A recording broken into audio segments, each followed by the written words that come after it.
제3강 마음 밝으면 반야. 반야 1. 금강경을 자세히는 금강반야 바라밀경이라고 하는데 반야는 지혜라는 뜻입니다. 그러나 그 지혜는 세상에서 생각하는 지혜와는 크게 다른 뜻을 가지고 있기 때문에 세간의 지혜와 구별하기 위해 번역을 하지 않는 것입니다. 세간의 지혜는 객관의 세계, 논리와 개념에 의한 지식, 이런 것들을 분별하는 지혜를 말하지만 반야의 지혜는 마음을 깨쳐서 육체가 내가 아니고 시간, 공간이 벌어지기 이전, 주관, 객관이 나누어지기 이전, 곧 마음의 근원에 돌아간 지혜를 말합니다. 마음은 곧 나입니다. 호공도 물질도 배설하는 기계인 이 육체도 내가 아니고 나는 오직 순수한 나라는 생각까지도 아니며 글자도 아니고 생각도 아니며 내가 아니라는 것도 아니면서 살아있어서 얘기할 줄 알고 얘기를 시켜놓고 그것을 다 비판도 하는 이 만사의 주체, 생각의 주체, 우주의 핵심이 곧 나입니다. 이것이 생각을 내서 과학, 철학, 종교를 만들고 그것을 마음대로 뒤집어 엎기도 합니다. 이것보다는 앞서 사건이 아무것도 없습니다. 그러므로 생각도 아니고 허공도 아니고 물질도 몸뚱이도 아닌 나, 일체가 다 아닌 나, 이것이 우주의 핵심이고 실제이며 곧 우주와 인생의 근본을 아는 것이 지혜이고 반야입니다. 그런데 또 아무것도 아닌 이 내가 자유로이 온갖 생각을 내서 과학도 만들고 철학도 만들고 현상세계, 즉 꿈세계의 모든 것을 만들고 다 압니다. 그런 걸 반야라고 합니다. 가령 신신명을 들었다, 금강경을 듣는다, 또 경을 듣는 이걸로 해서 부처님 말씀을 배운다 하는 것은 곧 내 마음을 설명을 듣고 듣는 것이 되고 내가 어떻게 생겼는가를 듣는 것이 되는데 그래서 그 법문을 듣고 나를 확실히 깨쳐 마음이 열리면 이때는 전체가 반야의 지혜입니다.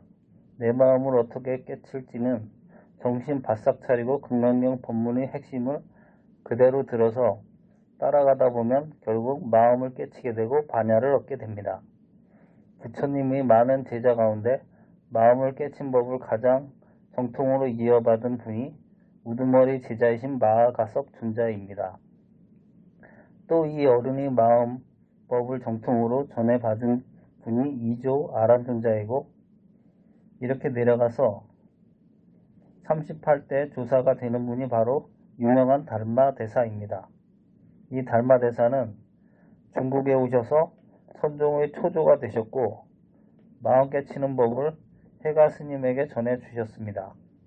이렇게 해서 중국에 부처님이 마음 깨치는 법을 크게 일으키신 분이 육조 해능대사이신데 이 어른이 본래 글도 모르는 무명의 나무 장수였습니다. 육조 스님이 마음을 처음 깨치게 된 동기가 바로 이 금강바라밀다경에 있습니다. 시장에 나무를 팔고 돌아가시는 길에 어느 스님에게 금강경 가운데 응무수주 이생기심이란 경문을 듣고 마음을 활짝 깨쳐서 반야지혜를 성취하셨던 것입니다. 응무수주 이생기심의 뜻은 본문을 해석할 때 자세하게 소개되겠지만 그 대의를 우선 알기 쉽게 설명하면 이렇습니다. 싫다, 좋다, 내 것이다, 주관이다, 객관이다, 나쁘다, 착하다 하는 분별심을 버리고 본연의 마음 자세 그대로 마음을 지니고 오직 중생 제도를 위해 살라는 뜻입니다. 하나 더하기 둘은 셋이 된다는 수학의 기본 원리를 2살, 3살 어린애들은 해결 못하지만 어른들은 듣자마자 알게 됩니다. 그것은 어렸을 때는 하나 둘 들어도 곧 잊어버릴 정도로 지혜가 아직 밝지 못하기 때문이고 나이가 들어서 곧 알게 되는 것은 지적 능력이 열리고 지혜가 생겼기 때문입니다. 불교에 대한 지식을 많이 넓히려면 설법을 듣고 경전을 많이 익혀서 부처님의 가르침에 널리 통해야 할 것입니다. 그러나 불교의 참지혜는 말과 글을 따라 뜻을 파악했다고 얻어지는 것이 아니고 말과 글 밖에 나에게 있는 마음을 바로 깨쳐야만 반야지혜를 성취하게 됩니다. 그동안 신신명, 반야신경을 들었으니 여러분들은 짐작으로나마 어떤 것이 마음이로구나. 마음이 불생불명이란 것이 이런 것이로구나 하고 판단되는 것이 있을 것입니다. 그렇다고 해서 반야지혜가 지식이며 판단이냐 하면 그런 것은 아니며 이것은 인식할 수 없고 판단할 수 없는 것입니다. 이 마음을 어떻게 인식합니까? 제4강 싫다 좋다 없어야 반야 2 마음의 반야지혜는 일반 경전을 읽거나 과학이나 철학을 알고 객관의 원리를 짐작하는 것과는 전혀 다릅니다. 일반 지식은 객관을 아는 것이고 논리와 개념을 세우는 것이지만 이 마음은 주관이니 객관이니가 아니기 때문에입니다. 보고 듣고 옷 입고 밥 먹고 싸우고 좋아하는 것이 다 내 마음이 하는 것인데 그 마음이 어디 있느냐?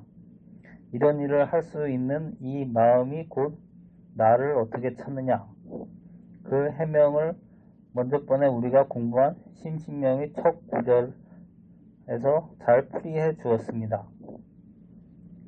지도는 무난이니 유영 간택이라 지극한 도, 곧 마음을 깨쳐서 부처가 되는 길은 어렵지 않다.